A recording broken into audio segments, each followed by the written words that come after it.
Well guys, welcome to my YouTube channel. So,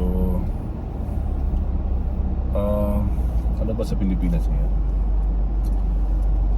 Sa 19, meron silang pre-admission sa Philsport. So, yan, free viewing yan. Magaling talaga si Coach Tim Con kasi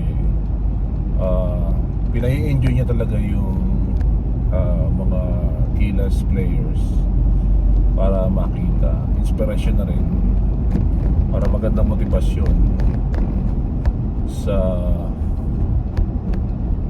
laban nila sa 22 sa Chinese Taipei. Ako tingin ko kakainin nila ng buo yun kasi yung mga players na meron ang Gilas ay the same gold medal na nakuha nila. Tsaka magaling si Coach Tim Con. At pinaka the best dyan nadyan mismo si Justin Brownlee. At tingin ko si Kai Sotto ay napakalaking impact kasi medyo nade-develop na niya yung lakas niya, hindi lang sa upper body kundi sa lower body rin niya, at napakasipag. So habang nagkakaedad ang ating kababayan na si Kai Sotto, lalong lumalakas. So nadyan si Carl Tamayo, DJ Edo, nakabackup si Japil Aguilar, si CJ Perez na napakasipag MVP sa nakaraang championship versus Magnolia San Miguel. Grabe yan, 29 championship na nila. I think sila ang pinakamaraming championship sa liga ng basketball.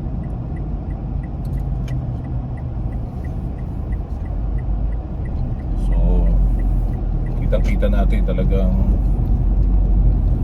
lalaban ng Pilipinas. Meron silang laro sa February 22 at February 24.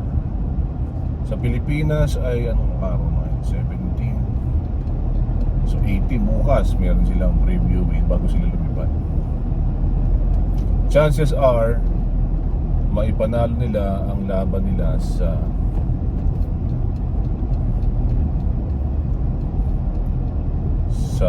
Chinese Taipei. Laki, napakalaki ng potential. Ngayon, pag-usapan natin yung development ng ating kababayan na si Kai Sotto. Ang laki ng development. Nakita natin yung laro nila sa Chiba Jet. Isang 18 points, isang 26 points. Double-double. So gagawin din niya sa laro yun. Malaking improvement, malaking may tutulong niya. Ayan, nandiyan pa si Dwight Ramos sa Gilas. So lahat inaabangan yan. Ngayon, ano ang chances ni Kai Sotto para mapunta sa NBA? Marami nakaabang. Pangatlong chance lang niya to. Kumbaga taon-taon sumasabak si Kai Sotto sa NBA. At nawa i-develop talaga siya. Tapos siyempre meron siya magaling na agent, ang Wasserman. So pag-pray natin ang ating kababayan na si Kai Sotto kasi napaka-potential ang ating kababayan na si Kai Sotto. Tsaka talagang mag-ahari siya sa loob.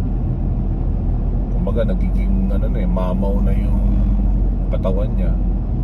At kagandahan yung nililift niya na weight, kung hindi ako nagkakamali, is mga nasa 200 to 300 pounds. Malakas lalo na pag naging bato-bato yan. So makita natin yung stamina niya, lakas na eh.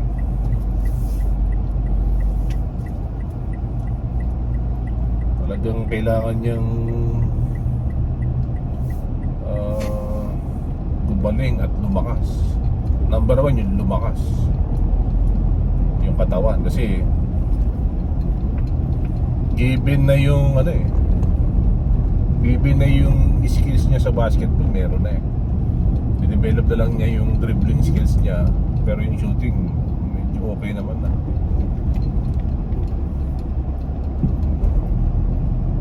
So ang nakikita ko dyan, talagang malaki ang potential niya makapunta na sa NBA. Mabigyan lang siya ng kahit 2-way contract na 3-4 million in 2 years, pwede na. Tapos pwede nga siyang sumabak sa Dallas, kasi kulang din ang sentro ng Dallas.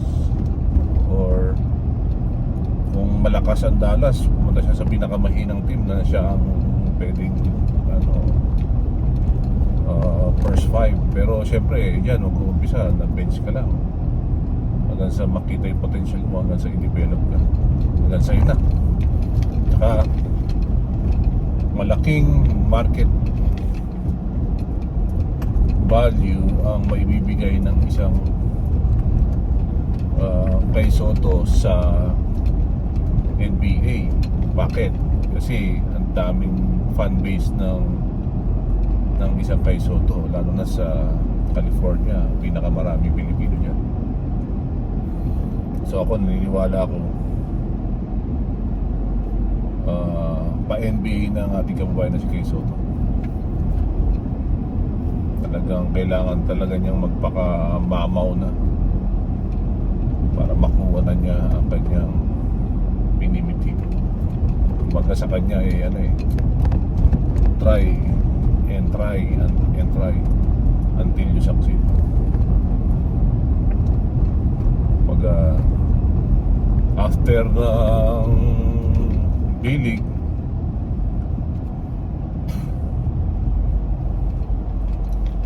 FIBA, tapos pwedeng babalik uli ng bilig, tapos yun, try out naman ngayon sa NBA 2024. So yun lang ang medyo update natin. Talagang inconsistency na lang, tsaka marami pang development sa ating kababayan na si Kai Sotto. At marami din tayong mga Filipino players na magagaling din, na aspiring din, katulad ni Kiambao, napapabalitang kukuhanin din sa NBA. Pero lahat yun ay puro alingas-ngas, kasi wala pang katotohanan sa mga balita na yun.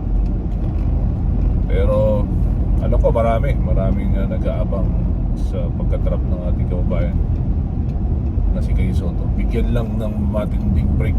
Siyempre, una makapasok muna. At hindi lang bilang reserve, hindi kasama sa lineup. Tsaka tingin ko talagang desidido ng ating kababayan na si Kai Sotto. Maganda talaga yung pinakita niya dun sa Chiba Jets. At yun ay pag nagtuloy-tuloy, at pag nakita na natin talaga na wala, dire-diretso na, yun na, yun na ang susi sa tagumpay ng ating idolo na si Kai Sotto. So keep on praying sa ating kababayan na si Kai Sotto. At tingin ko, this is Kai Sotto's year to be drafted in the NBA. Ito na yun.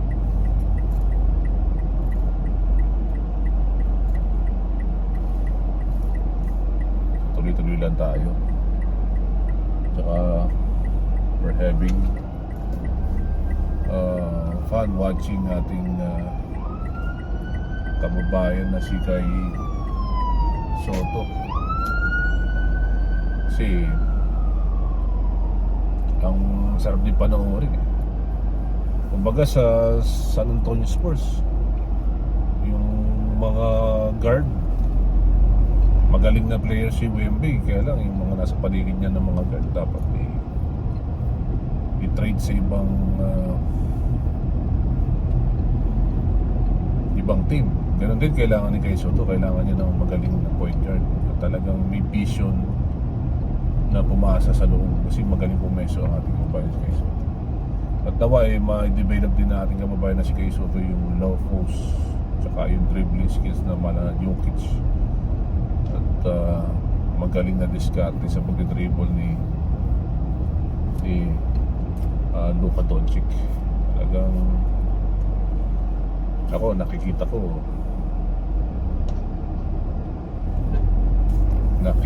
ko na papunta na ang ating kababayan na si Kai Soto sa NBA. Ganyan lang guys ang update sa ating kababayan na si Kai Soto at patuloy natin suportahan ng mga Pilipino professional players na naglalaro overseas dahil sila ay magagaling.